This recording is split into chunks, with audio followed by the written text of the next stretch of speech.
Welcome to Born to be Barefoot. I'm your host, Stuart Gordon, with my co-host, Katie Suyuki.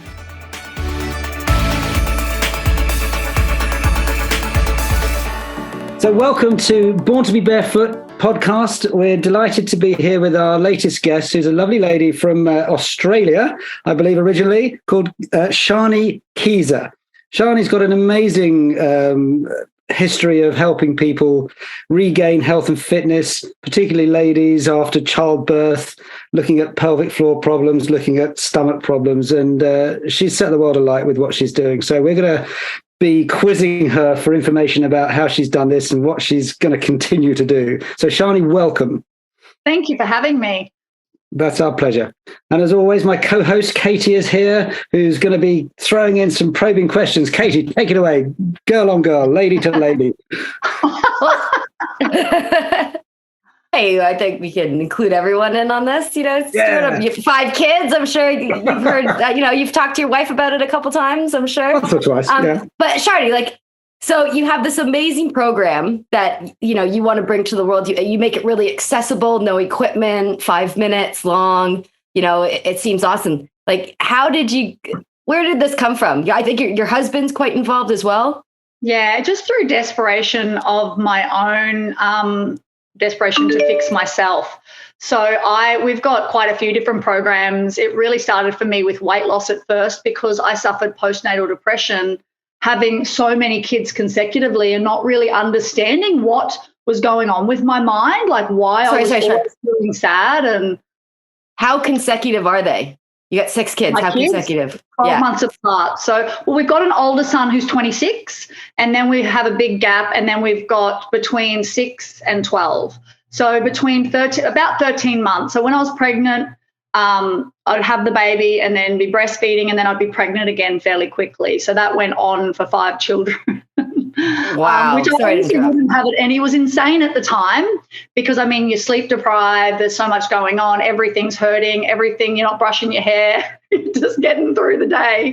And then you just come out the other side, and they're just the bestest of friends. My husband had a lot of siblings close together, so he really wanted to do that. So, yeah, and it's amazing. So it was a bit blurry then. And I guess for me, going through all of that, I really felt alone. My husband's extremely supportive, luckily. I have that really supportive husband, but you're still looking for other women that are going through the same thing. And I didn't really know why. I should be grateful. I'm able to have babies. I'm lucky. I live in a great country, all this sort of thing, but I just felt this depression going on and I didn't know why at the time. So rather than trying to get an hour workout done every day and do this and do that, and there's trying to get to the gym, I just thought, what can I handle with all these kids around and breastfeeding? So I just thought, if I can manage just 5 minutes a day exercising, eating loads of vegetables, drinking water, and just keep it super simple for myself, let's just see what happens.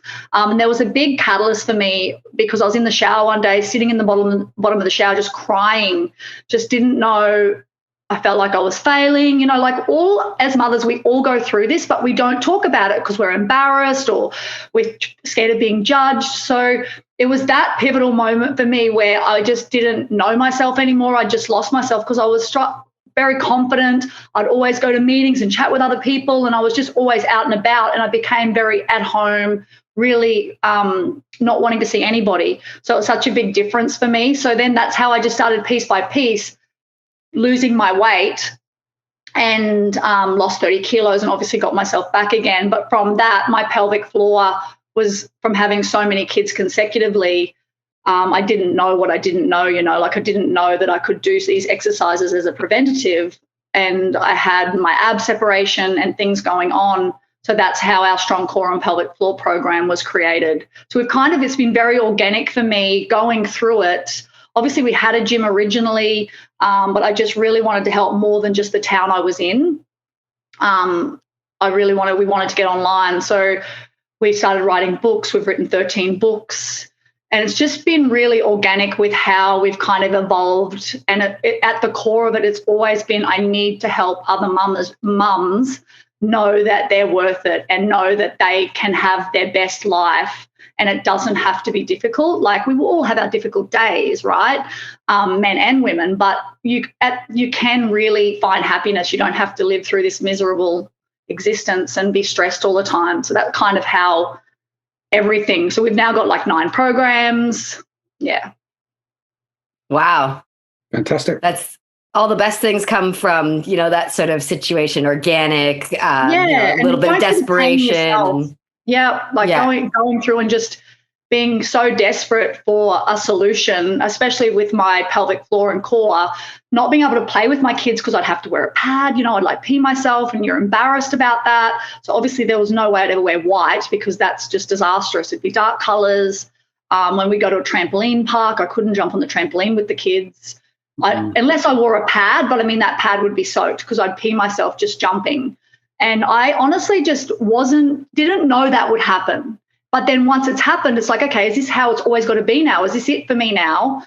And I went and saw several doctors. My husband's family are all doctors, so they're all very medical. Okay. And I just didn't want to have surgery. So I tried everything and it worked. Obviously, now we're years later and we're helping thousands and thousands of women. But it's not saying surgery is bad, because surgery has worked for a lot of people.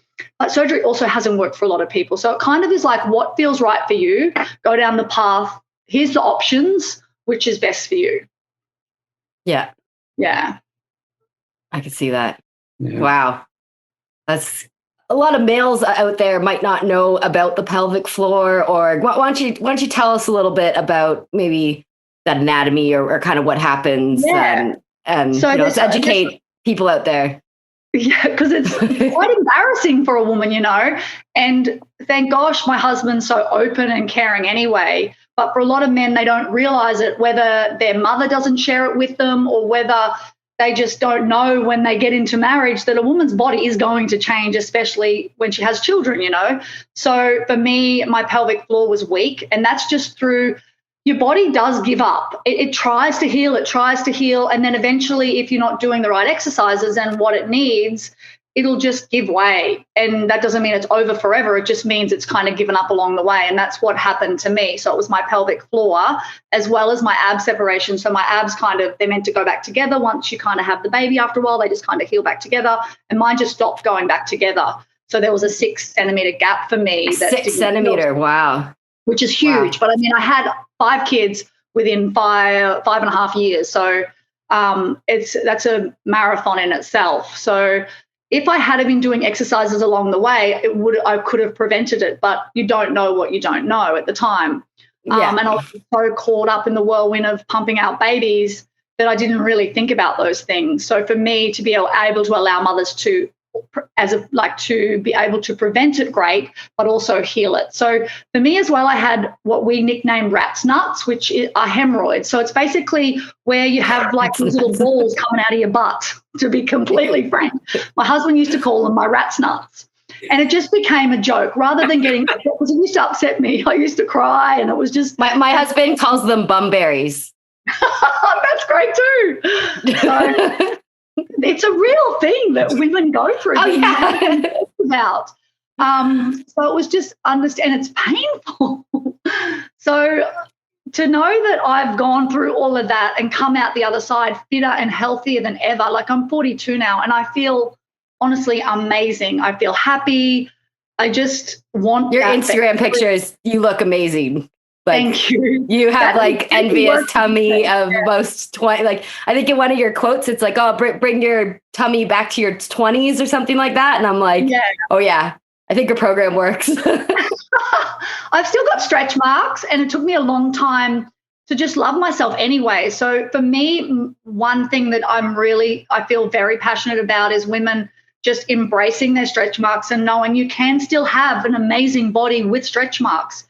Life's not over. You're not ruined. It's not gross. It's not disgusting. I mean, I still get trolls on the internet, see my stretch marks and go, "Ooh, God, cut those things out." And just really nasty stuff. But I'm so confident in myself now. Those sort of comments are just naive and shallow. So I really want other women to not hide themselves because of what their body's gone through. Remember, you're a girl and then you become a woman. And a woman is beautiful. They're more experienced with life. They've lived life. And my husband always says to me, your body tells a story. And that story is wonderful. Like, so I feel like if every single woman can feel like that, we'd live in a much happier place rather than everyone just feeling down and kind of just getting through life once having kids. Oh yeah. I like, tattoos are so popular, or like even scars. Like when you were a kid, like you'd get a scar and you'd be like, I earned this. You're like, oh yeah. And then we get stretch marks, and then we want to like hide them and stuff instead of stepping into that ownership of, I went through this journey and this is where it's left me. Kind of like why people get tattoos, right? To commemorate something. I think really society's changing now around stretch marks. Originally, when I first started, really just when I do photo shoots, telling our photographers, please don't edit me, please keep the stretch marks there. Please don't smooth any of my skin. It needs to be real and authentic. I want people to see a real woman's body, not something that's fake, that's not attainable for a lot of mothers. So I believe now the society we're in now, I feel like women are getting there with that. They're really embracing what their body is. And I mean, we're always on a journey, right? Like with everything we do, it's not like you get here and you lose your 30 kilos, or you do this or you do that, you reach a goal and then you stop. As humans, we need to achieve more. We always need a goal. It kind of keeps us alive and feel like we're achieving things. So it's better to just be happy along the way. And yeah, you might be 20 kilos overweight or 10 kilos overweight. You might not have abs. Who cares? Just enjoy the journey of it and know that your body is evolving and you're learning so much about yourself along the way, rather than being miserable and going, you know what, I'll be happy when I lose 10 kilos. That's when I'm going to be happy. That's when I'm going to be confident, because then you'll get to the 10 kilos and you'll find something else wrong with yourself. So if you just make the choice to be happy, and happy is a habit. Like we all have rough days, but when you choose happiness every day, it's a habit, like running, like eating healthy, just choosing that positive outlook on life and what you're grateful for does help you get through your day. So I say to so many women, don't wait till you've lost your 10 kilos or your 20 kilos or whatever to then love yourself. You really do need to love yourself now. And how you do that is by finding things you love about yourself. Have you got beautiful eyes?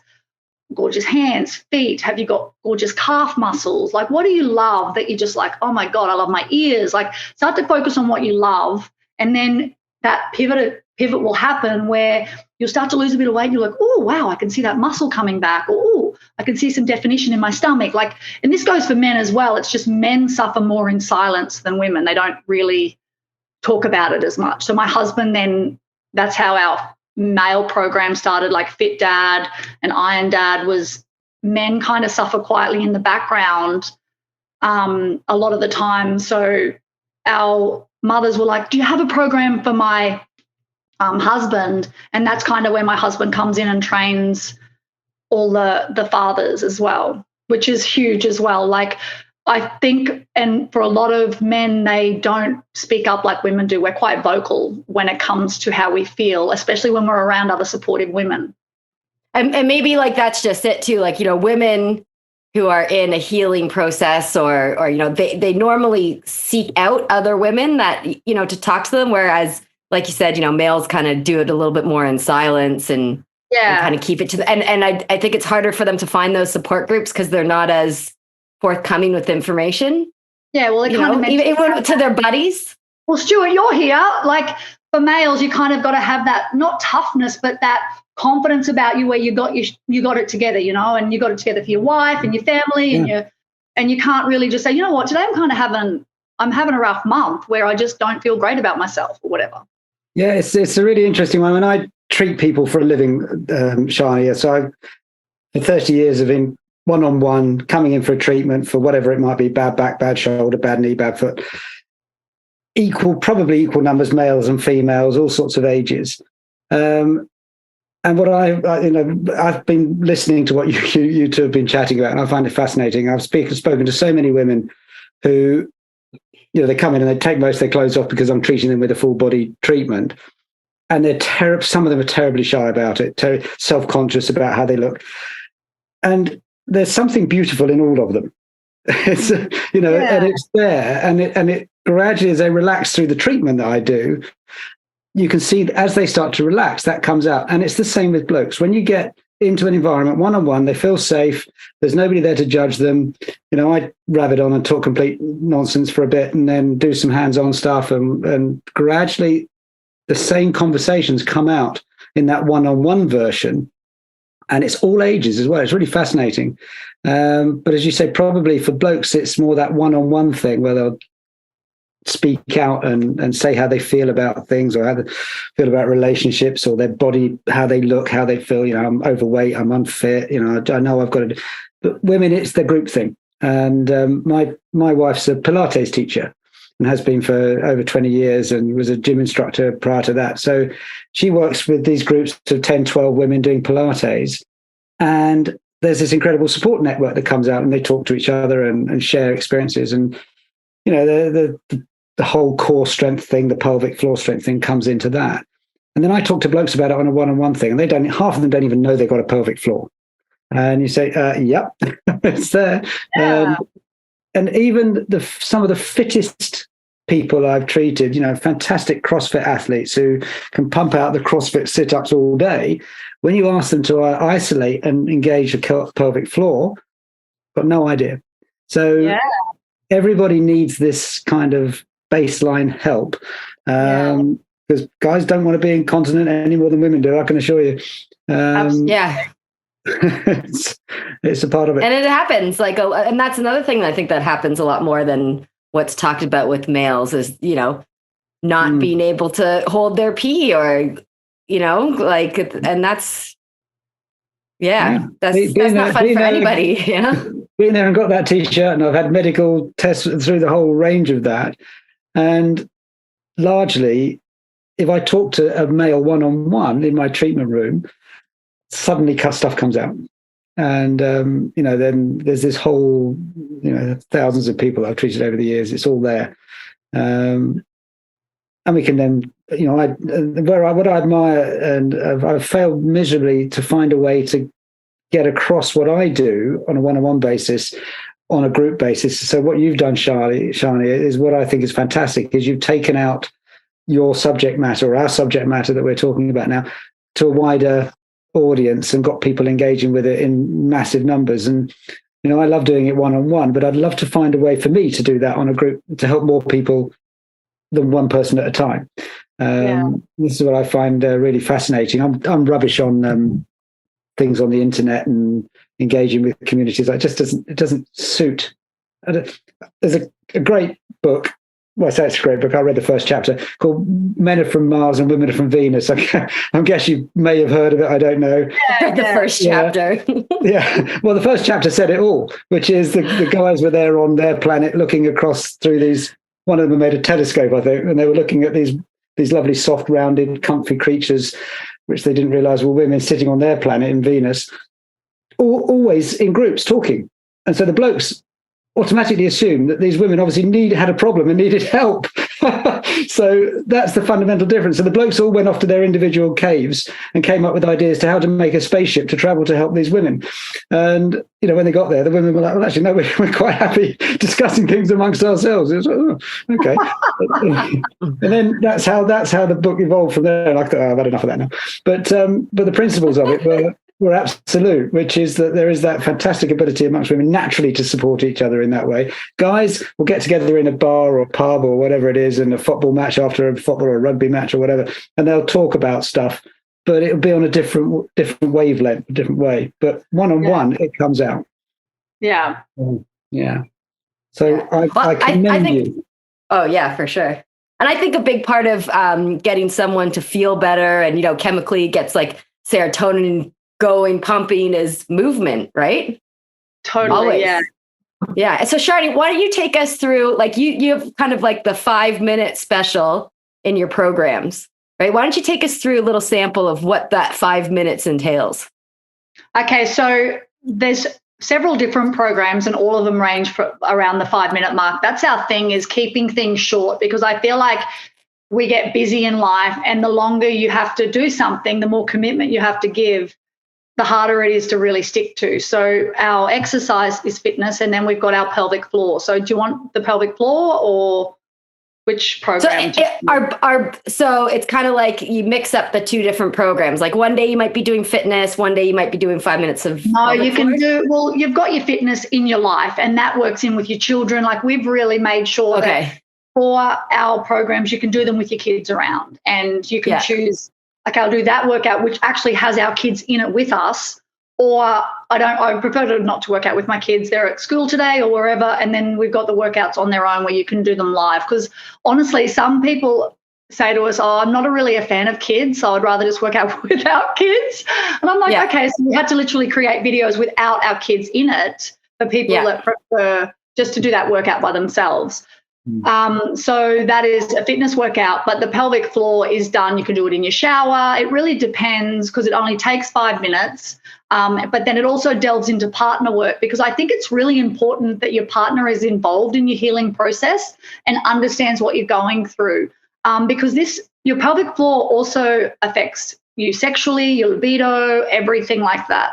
So there's a lot more to it that starts to really come back. So when you start to work on strengthening your pelvic floor and your core, because they're very connected, as you guys know, you really start to feel good again and your libido comes back and there's just so much positive. And for so many people, they really don't realize that after having kids, your libido can be affected as well, which then puts strain on a marriage. So we get messages. We've been doing this a very, very long time. So we'll get messages. What's a very long time? Just curious. Well, in fitness, 15 to 20 years, but the programs have been going for 10. So we've been kind of evolving with it. So one program and our books and everything like that. So we'll get messages from, say, a partner where their relationship is really, their marriage is really struggling. So people will reach out to us. I mean, because Julius and I have been together 20 years, people are like, oh my gosh, they've been married for so long. They're still together. They've got so many kids. They're experts at marriage. I'm like, look, no, we're not. We're just really honest with each other. And we share everything with each other. There's no secrets. So I think that's really important when you're in a marriage. And I'm digressing a bit, so I will get back. But to have, when you start as a woman, if you don't feel safe, you start to digress, or you start to just emotionally disconnect. So that does happen as well, which then affects a marriage. So if you have no intimacy in a marriage, like you think you kiss and hug your kids, you kiss and hug your mum and dad, and you love your family, but that intimacy you share alone with your partner. So if your pelvic floor is struggling and if you're not feeling great about yourself, then that's really going to affect a marriage. And people don't really know that. So that's what makes me incredibly happy is I see women start to go on the journey of their pelvic floor and doing their 5 minutes, and their marriage starts to really blossom from that again. It's like they're going back in their honeymoon stage again, which makes me more than happy. That's probably the best thing I get from that. And that's fitness as well. So when a woman is overweight and feeling yucky about herself, she starts, I need the light off, and she starts to just really digress. So to see a woman come out and confident and loving herself and thinking she's sexy again and just really feeling beautiful a marriage and a relationship really does start to blossom again, which for me is everything, because if that starts to kind of go rocky, then the kids get affected. It really does cause turmoil on so many levels. So there's that ripple effect that I didn't even realize at the time I was creating, saving marriages just from simply fixing a woman's pelvic floor. So I'm literally doing what I was born to do in this world. I know I'm meant to, I know I can help others, but my niche is mums, because I feel so connected. I've been a mum since I was 16. So I've been a mum for more of my life than I haven't. So it's just something that I know that I've been put on this earth to make women feel happy and know that they can feel happy, and it's kind of the ripple effect of marriage and everything along the way. So the 5 minutes can be done in the shower with your partner.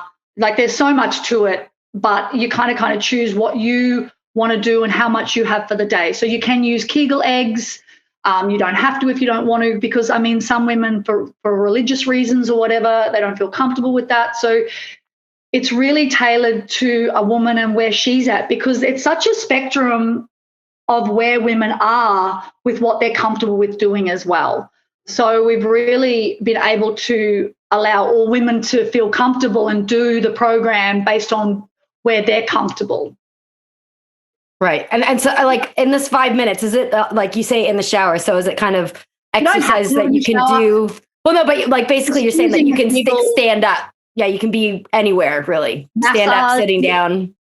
We like women to do a massage. I mean, some women are like funny about popping their fingers inside to massage, and they don't even understand their anatomy. And I'm like, okay, so you'll go to and get a massage, a 1 hour massage. And it's something that some people look forward to sometimes, is going into a therapist and getting a massage, but you don't massage your vagina. You don't know, what's going on in there.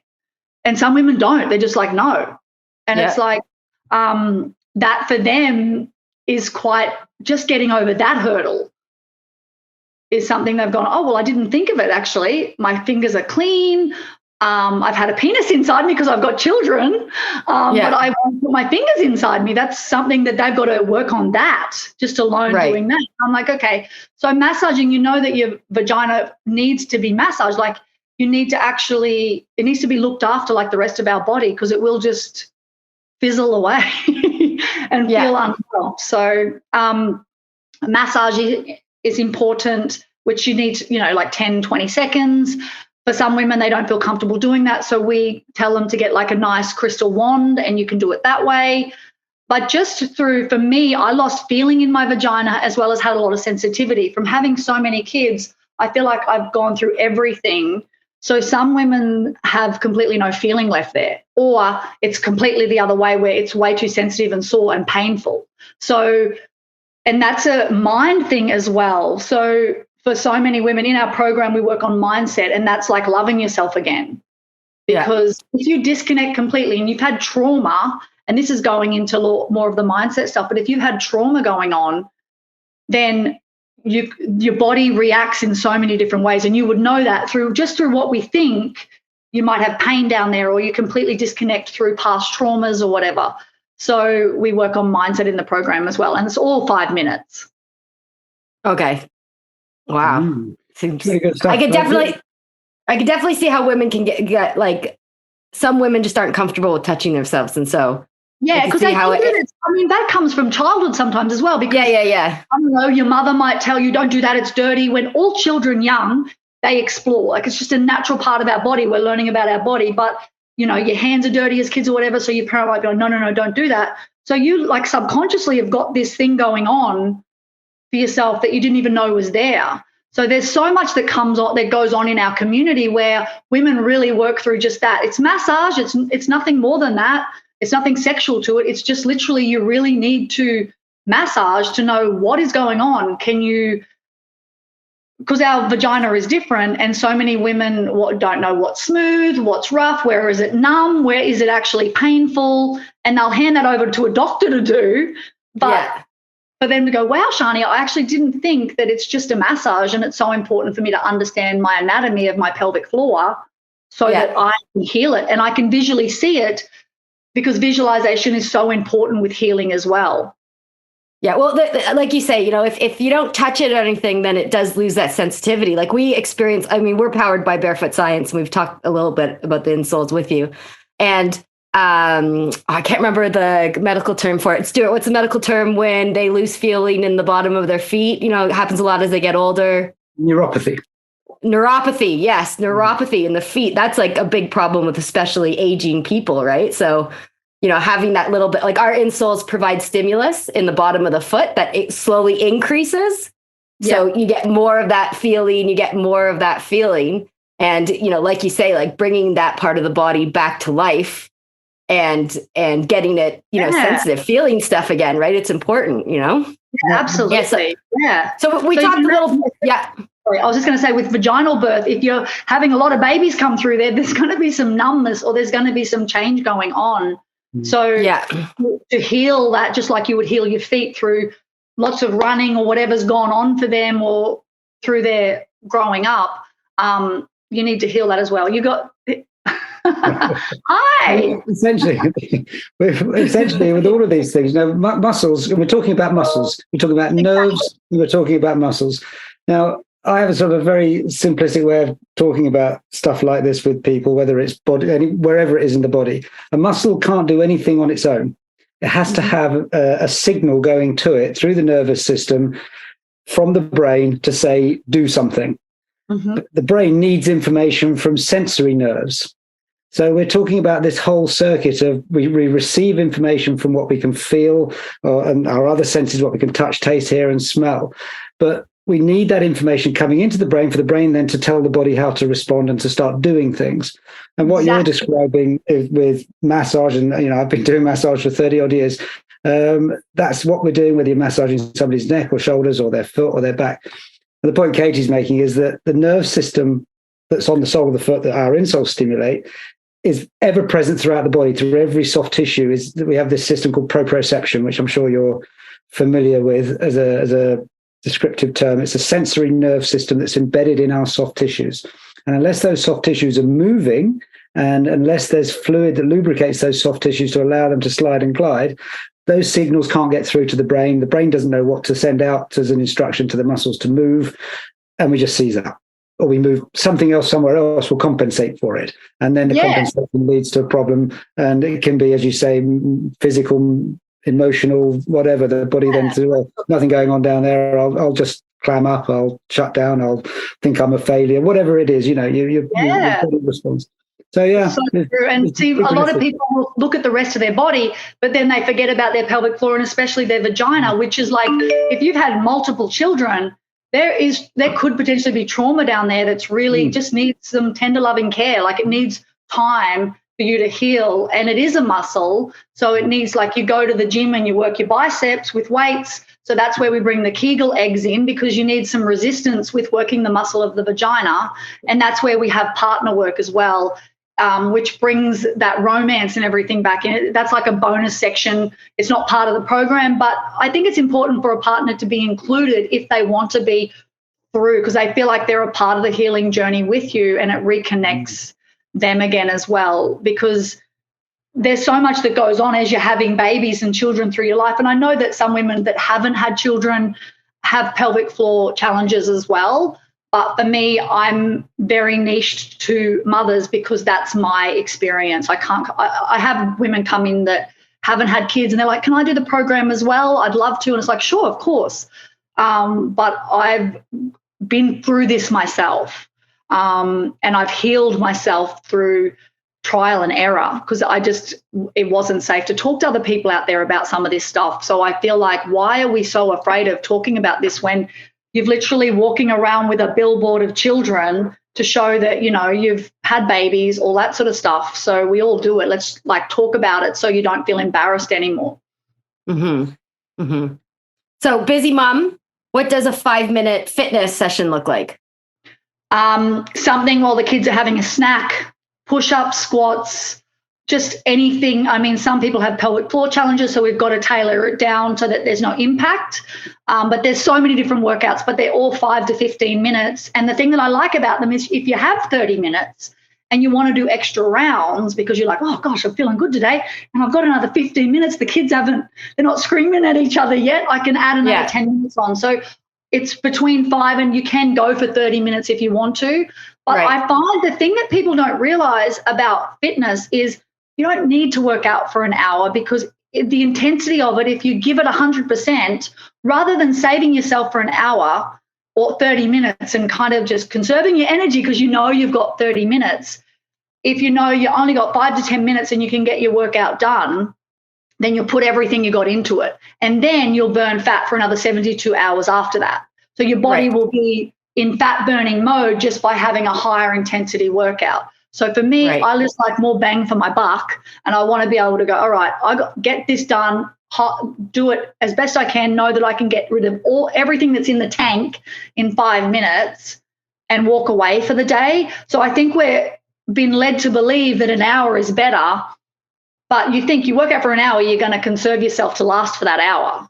But if you've only got 5 minutes, I think that hour is really driven by like fitness classes and stuff that was used to be popular in the 90s and stuff. And and essentially people still believe that now. So then you don't even need 30 minutes. Like, if you are eating a healthy diet and you're not living on junk and drinking alcohol every night, and I mean, all that sort of stuff is fine if you're in maintenance. But if you want to lose weight, then something needs to give. You need to be nourishing your body right. But all your workout it's something to get the endorphins going so you feel happy and feel good. It gets your heart rate up so your body knows, all right, I got to burn fat for the next 72 hours. And then you just do 5 to 10 minutes every day, take a day off if you want, and your weight loss you will lose weight. I mean, I've been doing the same thing, same workout, same program. I refuse to do anything else because it works. It's easy, it's simple. And I can then be with my kids because I homeschool as well. So I've got to teach all the kids. We've also got a company. We've got a supplement company. We've got clothing. Like, I've just got so much. Our team need us. So I feel like I need to just get my workout done, get on with my day. And I've lost the weight from doing just that. So, wow. Yeah. There was a guy here who came up with a bit of research on just a 3-minute workout. There's scientifically demonstrable that if you just do 3 minutes of specific exercise, you'll get the benefit. Yeah. So it's not, it's out there. It's not unresearched. It's not, some sort of pie in the sky theory. It's proven. Yeah. And the common denominator does seem to be like having that intensity level. You kind of they call it, high intensity interval training, basically, but you're going and you're hitting kind of as high as you can, within like your red, I guess, heart rate zone, and then only for kind of touching on it and then bringing it back down, right? Is that kind of what the workouts are kind of based on, whether you're doing? Some of the workouts, if it's 5 minutes, you might be going high intensity for that full 5 minutes. It just depends on the workout. For example, if you're doing burpees and you're going to do 5 minutes of burpees or 50 burpees, you'll just go at your own pace. And what will happen, burpees is such a great fitness test, because you can't stay I hate burpees. Everyone does, but I do 50 burpees, I'll lose 1 kilo the next day. It's like a magic workout. It's an all over body workout. It's short, fast, you can get it done. So I have this love-hate relationship with burpees as well, and we scale them back for women that are healing their pelvic floor. So there's no impact there. But it's just such a handy workout because it's also a great fitness test, because you start and you haven't done exercise for whatever, you've had a baby or you've just been lazy for 12 months or a couple of months and you need to get your fitness back, you can start by doing that and go, all right, time it. How long did it take me to do the 50? And then you can do it again 4 weeks later and see that you've improved. There's an obvious improvement, and do it another 4 weeks later after 8 weeks. And you just see the change in how much better and fitter you are. So I think for the women in our program, they love that workout because it's a great fitness test to see where you're at. And see that you actually have gotten fitter from beginning to end. I'd rather do a burpee test than do you guys remember the beep test? You guys remember like old school beep test? I do, I love-hate burpees because the days I do them, it's a nice little number on the scale. See, this is another topic we have kind of digressing, but you know how the whole scale thing, don't weigh yourself, it makes you too emotional. Don't look at the scales. I weigh every day. My husband and I have done it for years. You just don't get emotional about it. It's like literally spending the money in your bank and not checking what you've done. Your balances. Yeah.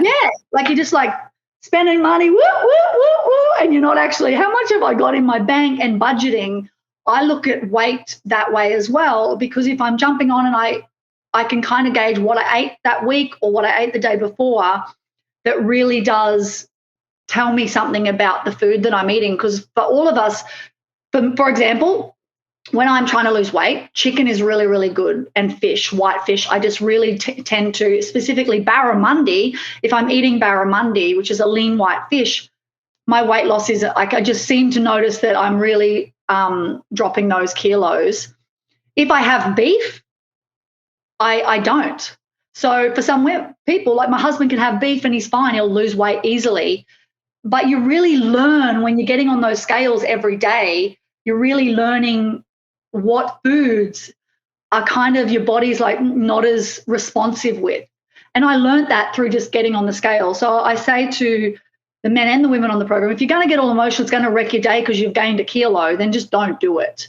But if you look at it as, I'm just checking my numbers because I really need to know where I'm at, with no expectation of getting on, because your period's coming for a woman, you'll gain a kilo, or there's something happened that stressed you out, you've been stressed, you'll hold weight. Like there's so much that goes on. So I find weighing myself fascinating that some people just don't want to do. So I think it's the way you look at things.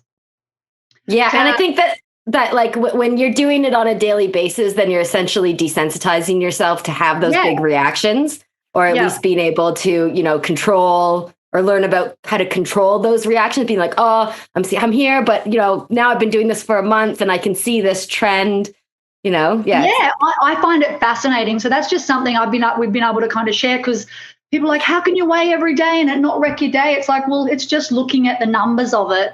If I'm doing everything right, so I know that I'm not going to and eating burgers and chocolate and all that sort of stuff. If I know that I'm not doing that and I'm doing everything exactly right, then my body's just going through fluid or stress. There's something going on, and you just got to be patient with your body while it does its thing. So I just get so much more comfortable weighing than not weighing, because I also think, like, we've been in America for 2 months and the portion sizes here are massive. Your whole family can split it. Enjoying ourselves. I can manage. I go like, oh, I'm up 2 kilos. Let's rein it in for the next couple of days and I'll come back down. So it's just something that I liked. I can manage rather than not weighing yourself, getting on the scales and it's like, whoa, where did that 10 kilos just come from? Whoa. Yeah. So that's just something that my husband and I love to do. And once we kind of explain that to people, they're like, oh my God, that's a much better way to look at it. You budget your money and you're looking at your bank balance. Well, you should be doing the same with your weight and not just ignoring and pretending that it's just going to be fine if I keep eating the wrong foods or whatever. It's just easier, much easier for us to manage. Yeah. I mean, like a scale do you guys travel with your scales? Because you guys are very nomadic, right? Yeah, we literally have a scale. That you travel with. Because I like the same scale, because sometimes you'll stay at an Airbnb or a hotel and they don't have a scale and you're there for 2 weeks and I'm like, I've got to go buy a scale, because I just like to be able to enjoy myself and manage it. And that's just a way that my husband and I have just learned to be able to maintain our weight, is just through not being naive and pretending the weight's not going to come on. Because, I mean, if you eat too much or you eat too much of the wrong foods, of course. I'm over 40. I haven't got a metabolism of a 20-year-old anymore. So, and same with men, like your metabolism does change after the age of 40. So you just tweak things so that you're not devastated when you get on the scale and you're 5 kilos overweight, or you can feel that you're not fitting your clothes anymore. It becomes more hindering mentally, for me anyway. So I think anything like that, you guys, the way you look at something, you can look at it in a positive way rather than going, throw the scales away, they're terrible, you know, they'll wreck your day. And, well, only if you let it wreck your day. I think there was the for me thing, I think, is quite important there, because we're all different. I was just having a wry smile to myself. I weighed myself 6 years ago, and I haven't weighed myself since. And prior to that, I don't know when I'd have done it. So, you know, I'm sort of I'm an occasional weigher. But if I go to put my trousers on and the pair of trousers that I know I wear regularly suddenly feel a little tighter, then I know, exactly as you're saying, that that's your gauge. That's my gauge. Yeah. Yeah, so, that's amazing. Yeah. That's really cool. So, well, we left Australia in 2016. Our youngest was 8 months old when we literally sold everything, sold our car, and decided to live nomadically. When my husband first suggested the idea, I'm like, are you crazy? Like, what, we just don't have a home? Like, how does this even work? Like, I hadn't even comprehended it, because our eldest son was kind of leaving home. He was 21. He wanted to, go out and do his own thing and didn't want much to do with mum and dad. He wanted to go and focus on his career.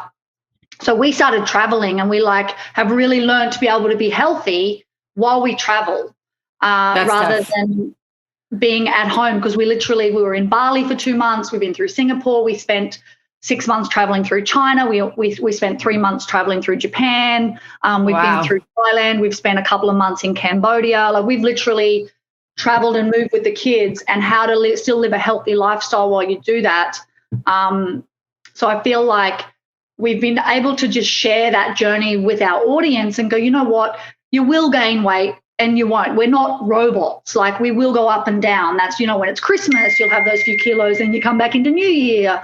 But when you're naive to not focus, at least through checking your pant size, like you said, Stuart, and things like that, you will gain weight unless you have this amazing metabolism and you just got those epic genetics where you can eat whatever you want and never gain weight, which for me and for everybody in our audience and in our program and in our community, we're just not one of those people that are called a hard gainer. I wish. What's really interesting is that in doing that, all the traveling you're doing, you're obviously going to be eating very different diets as well, aren't you? Because obviously there's this whole thing about weight. I mean, I diets kill me, but there are so many that nonsense ideas out there. But some of them are saying you've got to eat a Mediterranean diet, you've got to eat this. Well, if you're in Far East, you're going to be eating Asian food, you're going to be eating that. If you're in America, it's going to be different. I mean, I know you can get pretty much any food in England or anywhere. You find fruit and veggies everywhere. Yeah, exactly. But if you're going to go and experience a country and its habits and its diets and its lifestyle, then you're going to be eating very differently. And so that would flag up some interesting changes for you as well, I guess, if you're eating a load of, if you went to Italy, for argument's sake, and started eating a load of pasta or a load of rice. Wine. And drinking wine, hang on, that's my life. And so you've got to manage it. And, I mean, we don't have unfortunately, I haven't got the situation to travel in the way you've done. But we know that if we go away somewhere for a few weeks in Italy and you do eat a load of pasta, there's a price to pay for it. You've got to, and again, if you're traveling and you're on holiday, you're not going to be doing as much exercise necessarily. You're not going to be burning stuff off as much as you perhaps would do if you're at home. And but if you can manage it within that couple of kilos, and I like your way of keeping a check on with weight. As I say, for me, it's how clothing feels and energy as well. How do you feel? You've still got the same energy. You still, if I go and walk my dogs, can I go and walk up a hill or run up a hill or whatever it is I want to do? Mess around with the kids and the grandchildren doing cartwheels in the garden, whatever it is. If you suddenly find you're struggling to do those things, as long as you're doing them regularly, you'll realize it. If you only... exactly. Yeah. And one thing we do with our kids is, we homeschool, so we're in different countries. Like, we will walk every day. We'll walk and explore rather than drive in the car or get a taxi. So when we're in Japan, we were moving through Japan a lot, so we're in different cities all the time, and we just get the shoes on and we just walk in a direction for 5K. So our kids are extremely fit because we're literally always on our feet. So we're able to, and it's about, for our kids, it's not about weight loss. We're teaching them about a healthy lifestyle, because you constantly eat the wrong foods and your brain's not going to work. You're going to feel yucky, tired. So we need to be eating fruit and vegetables, and those sometimes foods like a birthday cake, like a junky birthday. You can make healthy ones, but those sort of things, it's like that's a sometimes food, but it's not healthy. So that's why we got to only have those sometimes. So whilst we help people lose weight, it's critical for us that our kids don't ever feel like there's a diet or there's anything going on or anything wrong with their body or whatever. It's all about, we eat healthy because our brain needs to function properly. And with the wrong foods constantly that have no nourishment, then your brain's not going to be able to be firing at its best. And our kids get that.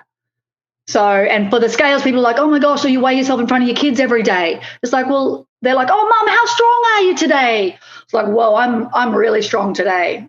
And they just don't even, they don't think a scale is a negative thing. They jump on the scales and they're like, whoa, I'm getting stronger. So, I think it's how you perceive and how you teach your kids to do things. If you get on and you get off the scales and you're crying and you're getting angry, start throwing stuff around. Yeah, exactly. They're going to be like, oh, that's a negative thing. Oh, my God. When as a kid growing up, my dad was a fitness fanatic. He was a physical training instructor in the Air Force, and Mum wasn't. And I've got these vivid memories of her literally hiding behind the sofa in the living room to do some exercise to try and get her tummy under control or get fitter. And I remember coming home one day from school, I was probably, 13 or 14. So when I was playing high-level sport and was we were all very fit except Mum, and she suddenly appeared from behind the sofa. I was like, "Oh, what are you doing?" And she said, "Oh, I'm just doing some exercises." And then she'd stop. And I've never forgotten that. And it sort of struck me in my professional career is that to be ashamed of doing your exercises and hide it and pretend that it's it's just a thing. I was astounded by that, and that stuck with me. That's so common. Like still now, the amount of women in our community, and we have nearly 100,000 in our private community that's just doing our fitness program. Right. It's amazing. Wow. So common, and it's so sad. That's why I'm like, you know what? People will not go out and go for a jog on the street for fear of other people laughing at them or judging them. So we've really had to work with them mentally and say, you know what? If I see someone that's overweight, whatever that looks like, I mean, everyone's happy at a different weight. If I see someone overweight running, I'm like, hell yeah, you go. Like, I'm so proud. So I say, people aren't judging you. They're proud of you. And you'll go out, that person drives past, has had a crappy week or month, been off the bandwagon with exercise. They see you running, they'll go home and go, time for me to get back into it. And you have inspired them. So don't think that you running along the street overweight for what you're comfortable with has made someone negatively looking at you. That's just you're in your head. They're looking at you going, wow, good on them. Time for me to get back into yoga or get back into it. Yeah. Katie, I'm going to ask you a question now that's very much in keeping with this. So, Sharny, I don't know whether you know, Katie was an Olympic athlete. So you've had a baby. Me? Yes. How long did it take you to recover? To get back to the weight that, I mean, like when I came off of having Riley, I was like really fit, like shredded fit. You know, I was only like 52 kilos and could, lift 4 times my weight or whatever. Like, anyway, so then you go through the whole pregnancy thing. And it took me probably almost 2 years to get back. I was back to the weight I was, but I wasn't nearly as strong because we had gone through COVID. Like even to this day, I haven't been in a gym for almost 2 years. Like I have a home gym and I got kettlebells and my TRX and my functional chain trainer and blah, blah, blah. But I haven't been in like a dead trap bar in a while, so. And I have problems with my pelvic floor. Like I can only bounce on a trampoline doing straight up and down bounces when I go to do like a backflip or something like that. I know everyone can relate to that, but you leak or whatever, right? Yeah. So, I haven't been putting in my 5 minutes, Sharny, to get my pelvic floor together. How I look at that is I just didn't want to be one of those mums that was always sitting and watching the kids. And I believe that your kids have memories of course, I have memories of my childhood. I just wanted my kids, when they grow up one day and they're around their kids or got their own family, they remember me to be always me. And Julius is exactly the same, my husband. We want to be those parents that are involved on the playground with the kids and doing all of that. So for me, it was really devastating to think, am I going to be peeing myself forever now? I can't even jump on the trampoline with my kids, or when I'm at the trampoline park, I've got to sit and watch. I can't get involved. And they're like, please, Mummy, jump with us. And you're like, oh, Mummy's watching. I just didn't want to do that. So, and there's nothing wrong with that. It's just that was kind of the bar I'd set for myself. So that's part of what drove me to fix my pelvic floor and understand it's a muscle and it needs some love, tender love and care, was just so that I could be an active mum and I could teach my kids that exercise is a way of life. You're an Olympic athlete, you know that. You've got to just involve the kids and, this is a normal way of life. It's not a chore to exercise. It's fun. It's our body needs it so that our brain feels happy and that there's so many benefits to it other than it's horrible. And so many of the women and men in our program, the way they've been raised is it's a chore to exercise, Yeah. I mean, you saw your mum hiding behind the couch. And it's like for a kid, they're like, oh, what? Exercise is normal. As a child, you're not looking at your parent going, the way they look, you're just inspired by what they do. So I think it's so cool. And this is one thing that we kind of create across our community and our program is exercise with your kids. It doesn't matter how little you do, just make it a positive thing. Like eating healthy is a positive thing, because some women literally grew up and I know there's a few women in our program where their mum, you couldn't say the word fat in the house. It was banned from the house. So for us, I'm like, well, it's really important kids don't get offended by words. Words are just words. Yeah. You as a person put a meaning to those words. So it is fat. You literally, that's what it's called. The yellow stuff in your body is fat. Like that's the name for it. So you don't need to have a psychological problem with it. Just, I'm carrying a bit of extra fat at the moment because I've had a good time. It doesn't define who I am. I'm not fat. I'm just carrying extra fat. I mean, that's written in one of our books, is your fat doesn't define who you are. But for a mother who's extremely overweight and she's telling her children not to say the word fat in the house, then they grow up and have that psychological issue around the word fat because there's something wrong with it. So for us, I feel like as parents, I mean, we've got such an important role. Like you're one-on-one every day, you're with one person and you have that opportunity, to shape and to allow them to feel comfortable so they're not embarrassed and things like that. So we can, as a community, really help to shift the focus and go, fitness is great. Looking after your body is great. It's not a bad thing, just through changing that perception. Yeah. Your family's like really fit, as you say, you guys walk everywhere. Do you guys ever do like family fitness challenges? Like, are any of your kids like, all right, let's go, let's have a plank off like right now, and like, break the plank off records? We do. The other day, the boys wanted to do burpees. So my younger one was 6. He did 175 burpees. Holy cow. You got 4 boys, right? I've got 5 boys and 1 girl. Right. Okay. It just kind of started, they wanted to, so I was like, I'll just let them go. And their goal was 50 to get to 50. So they were going together and kind of laughing and having fun. And then Magnus, our youngest, who's 6, she just decided, do you want to keep going? So he got to 75. And then the others were like, oh, he's at 75. I'm going to keep going. So they're still going at 75. Our 6-year-old got to 175. And I didn't want to stop and go, oh, that's enough now. They'll stop when they're done. Yeah. Know when they're done. So I was like blown away. And I'm like, wow, us as parents just impact them so much. It's just so special to just see through everything, through just how we operate. And I mean, we can't be perfect. Like everyone, we've got issues from our parents that we're like, I don't want to do that, but I'll do that. That's how we evolve as humans. There's no kind of exact way to parent, but it's almost sometimes, I'm sure you guys agree, it's sometimes hindering because you've got such a responsibility that you're like, you're kind of almost in perturbation because you're like, I don't want to make any mistakes. But as long as we know we're not perfect, we're just doing our best as parents and there's no right or wrong, then the kids will hopefully be okay when they become adults. Oh yeah. I think, their love is the most important thing. If there's love involved and it's genuine, then you're like, no matter what you're doing, pretty much you're good to go, like. Yeah, exactly. My parents, I think, overthink things so much because they just want to be perfect. It's like, love your kids, teach them empathy, and I'm sure they'll be good to go.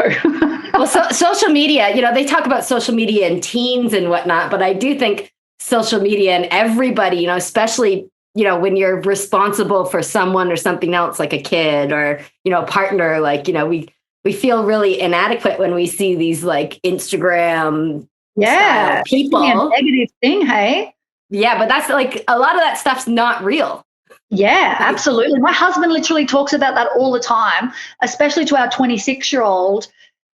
Just like, that's not real. Like, don't get on there. If that makes you feel yucky when you get on Instagram and you're scrolling and you just get off and you feel crappy, then just stay off it. It can be a horrible thing. So you got to understand, people put their best selves. Like, we literally talk about this all the time. My husband calls it dead shitting, where you're just scrolling the feed for 5 kilometers. And you could have done a workout in that half an hour. You now get off your phone and you feel miserable because everyone else's life looks better. Yeah. But I mean, I think, my husband said, how smoking years ago was cool and, everyone smoked and they used to hand them out in the army. I think it was like a big thing. And now everyone knows how terrible it is. That'll be mobile phones or, social media in years to come is what it's done to. That's just let's hope so. Yeah. I think it's quite funny, that one, actually. I mean, we're going off tack, but who cares? My lot, I never talked to them about social media as they were growing up. And when they got to teens and adult age, they were saying, most of it's rubbish. They're not stupid. Most of them aren't stupid. Oh, good. That's clever. And that's amazing. They just, kids aren't daft.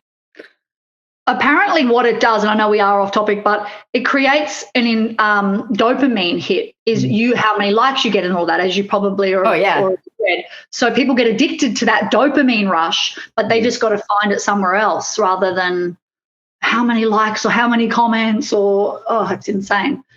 Yeah. Well, you get you get that through working out too, and it's getting people to get more comfortable with getting that hit from, let's say, movement or having a good cup of coffee with a good friend or, those types of more positive involved strategies. Exactly. And I also think, while we are digressed a bit, but I think for us, I mean, we travel and people are like, oh my gosh, you guys travel the world, rah, rah, rah. But we created that life for ourselves. It's not like we were just thrown into it. We had a goal and we set it and we've created it. Like I've been through, like, as I told you guys earlier, postnatal depression, and there's been so much going on for me there. But I came through that, and it's like you are responsible, as you guys know, for living your best life. You're the one that decides and really drives that. Or you can sit in misery, every day, or you can just kind of allow yourself that bit of exercise and eating healthy and fixing, working on your mindset, all that sort of thing, so that you're happier. As I said, happiness is a habit. So when we started traveling with our kids, we really wanted to show them, we're like, okay, well, we're traveling, we're homeschooling while we're on the move.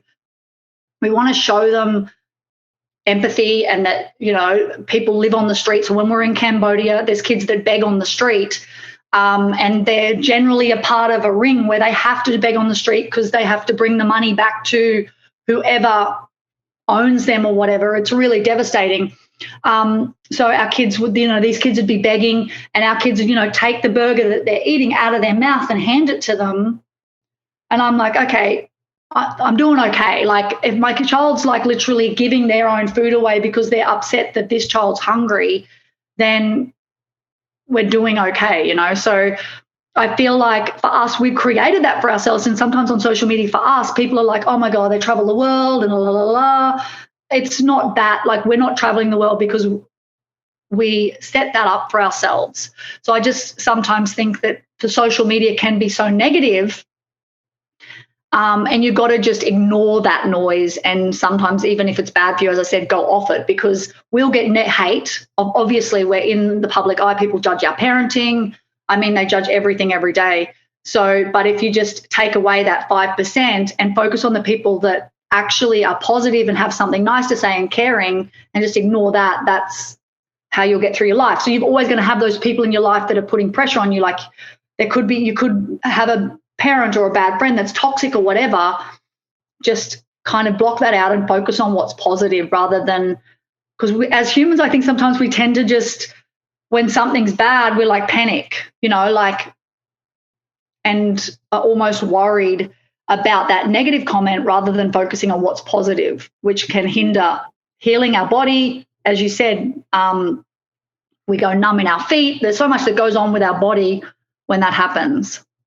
Yeah, absolutely. I've totally digressed then, but anyway. No, I don't know. I think it still follows along your program of, because of accepting yourself, because before you can, do all the stuff and feel good about you, like you say before, you really have to accept yourself and figure out ways to accept people's compliments. Yeah, because it's so easy for a male, female to be like, oh, they're just saying that.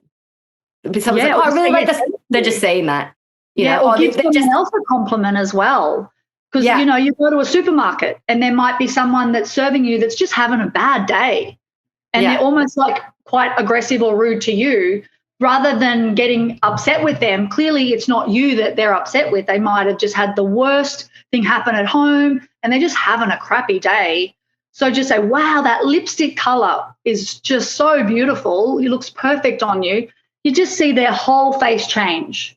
Yeah. You're like, they're not hating on me. They're just literally having a really crappy day. So as humans, if we can just give people a compliment in some way and make their day better, imagine if everyone did that. I think it would just be. I think one of the basis of our podcast, we've had all people on from all different areas, walks of life, but the basis we're talking about is longevity, whatever it is. Whether it's an ultra runner or a a therapist, whatever, we say about what is it that you can suggest, offer that would help people create longevity in their chosen lifestyle, their chosen activity. And a couple of things that you've said today, Sharny, that have just stuck with me, which I really like. One of them was happiness is a habit. Yeah. And the other one was you said about to feel beautiful. And that really struck me a minute ago as well, a few minutes ago now. You said you need to feel beautiful. And there's this thing about looking beautiful, which we'll get caught up on. But actually, when you said about somebody needs to feel beautiful, that is, to my way of thinking, is about longevity. Because if you can keep feeling that way, then you'll keep feeling good, you'll keep feeling healthy, you'll keep feeling happy. Yeah. And so I think for me, taking away, because it's nice to take away stuff from these podcasts that we do, because we're always learning and we're finding things out. Those two things, happiness is a habit and feel beautiful. Yeah. Do you feel beautiful, Katie? Yeah. Cool. at this moment. I feel beautiful tonight. You look beautiful, Stuart. Thanks. One thing we talking on feeling beautiful, we'll have a lot. Beautiful is a word that comes up a lot for women. Sexy. They just want to feel better after having kids or whatever. It's an attitude. Like sexiness is an attitude. Like I think I've seen people that are a size 14 or a size 16 or a size 18, whatever, and they just have this energy about them where they put a bikini on and they're just full of confidence. So it's not about your size, it's about that confidence you have.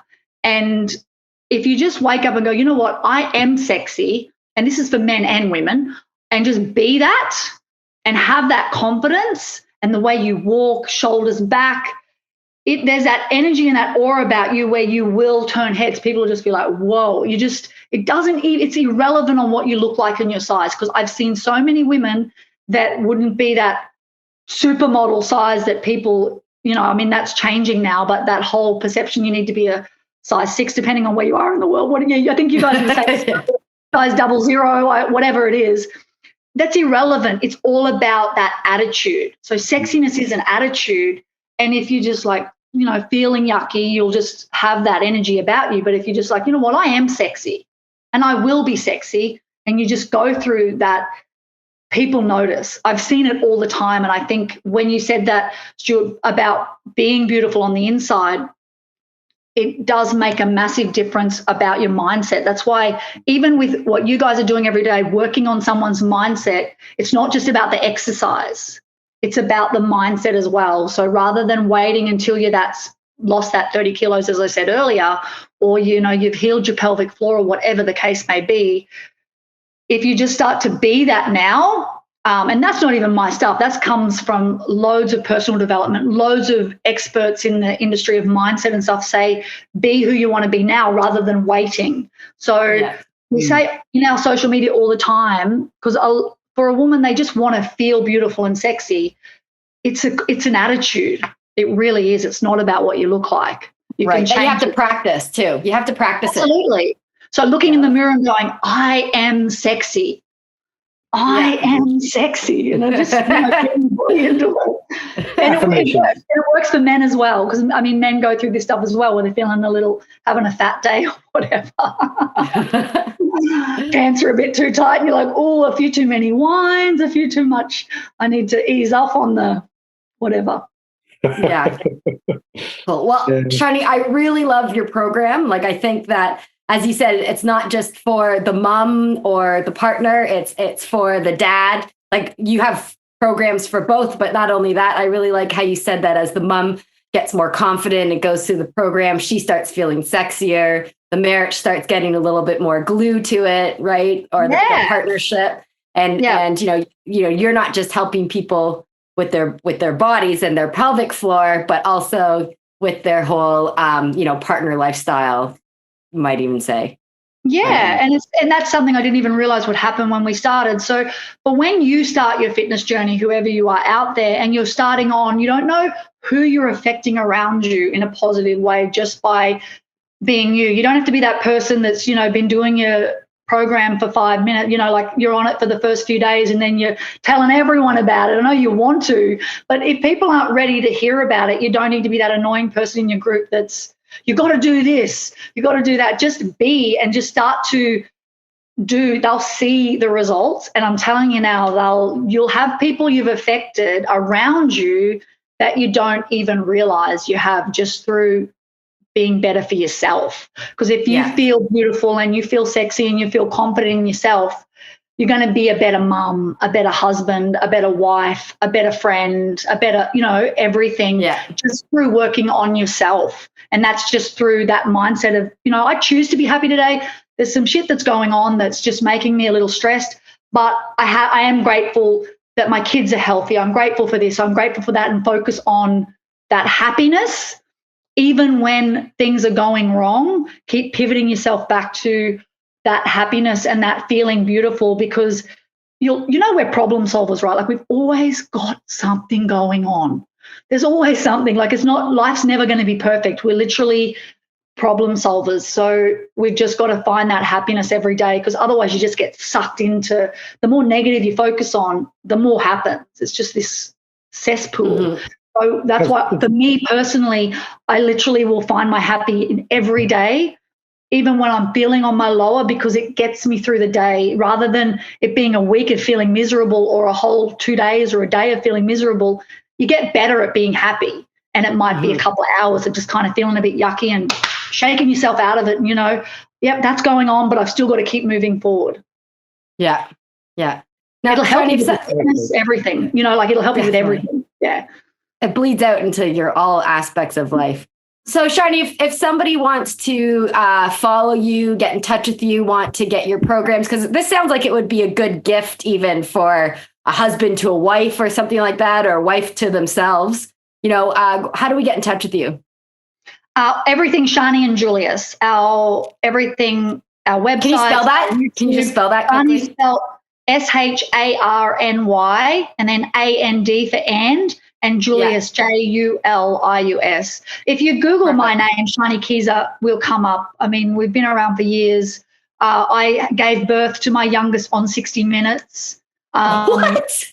Yeah, they followed me around for that last pregnancy, because we home birth in a pool, and they were just fascinated by that, and that I eat my own placenta. That'll be for another podcast. What? Right. Well, no, I missed all the good questions. It's not eating with a knife and fork. You can hand your placenta when you have it onto someone who dries it and turns it into capsules for you, and you take that for the first few months or until the capsules are run out. Once you have the baby, it helps so much with just your hormones going back into balance. I mean, it works better for some than others. It depends how healthy you've been while you're pregnant, but there's a whole thing on it, eating your placenta. Maybe Google it. So they were just, I mean, my dog had a litter of puppies, and nature works in a very direct way. Yeah, I mean, some people actually eat their placenta. I can't do that. That freaks me out. There's no way I can do that. But I can turn it into capsules. They dry it out. Right. Yeah. So anyway, if you Google, you'll find us. We've been around for a really, really long time. Brilliant. Oh, cool. Now I wish I had more time to talk about that stuff. So I'll have you on again. so many areas here. But listen, Sharny, it's been an absolute delight to have you on as a guest. It's a very different podcast to, I think, any of the other ones we've done. Fascinating, thoroughly enjoyable. You're an absolute inspiration. So well done. Love it. Let's keep it going. Thanks for having me and listening. Well, you got to bring your husband on. You got to bring Julius on. We need to hear right now or when? Next time. No, for the next podcast. He is fascinating. You'll just he's amazing. So a lot of our guests have been Ironman competitors, ultra marathon competitors. So we need to bring him in and show how what you do can relate to that level of fitness and achievement, as well as just everyday health and happiness. Because he's also, he's had to do weight loss as well. I mean, when we were going through and having kids, he gained a fair bit of sympathy weight, his baby weight as well. so yeah, I'm sure he'd love to. Cool. Let's do it another time. Brilliant. So that's us signing out. You've got the details for contacting Sharny. Follow, do all that stuff that I don't know anything about on Instagram and thingy book and what have you. Yeah. Sharny and Julius. You've been listening to the Born to Be Barefoot podcast with myself, Kate Tsuyuki, and the wonderful Stuart Gordon. Please remember to hit the subscribe button and give us a 5-star review. We'll see you guys next week.